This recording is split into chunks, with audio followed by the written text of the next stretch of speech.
Abdul Muthalib wafat. Muhammad dibawa pulang oleh Ummu Aiman. Ia pulang sambil menangis, hatinya pilu karena kini sebatang kara. Muhammad makin merasa kehilangan. Ia menjalani takdir sebagai seorang anak yang yatim piatu. Terasa olehnya hidup ini semakin sunyi dan semakin sedih. Baru beberapa hari yang lalu, ia mendengar dari ibunya cerita keluhan duka kehilangan ayahnya semasa ia dalam kandungan.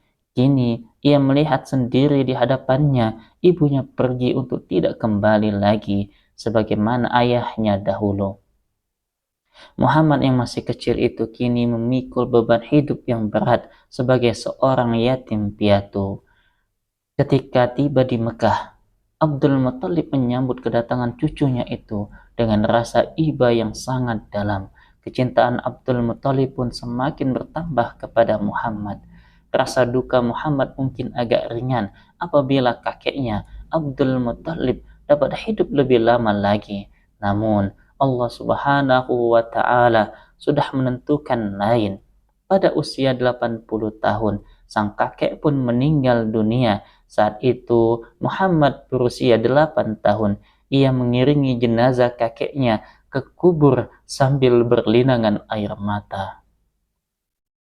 Kenangan sedih sebagai anak yatim piatu membekas itu dalam pada diri Rasulullah Sallallahu Alaihi Wasallam, sehingga di dalam Al-Quran pun disebutkan ketika Allah mengingatkan Rasulullah Sallallahu Alaihi Wasallam akan nikmat yang dianugerahkan kepadanya di tengah kesedihannya itu. Allah Subhanahu wa taala berfirman, "Alam yajidka yatiman fa'awa." Bukankah dia mendapatimu sebagai seorang yatim lalu dia melindungimu? Surat Duha ayat 6. Wa wajadaka dhalan fahada, dan dia mendapatimu sebagai seorang yang bingung lalu dia memberikan petunjuk. Surat Duha ayat ke-7.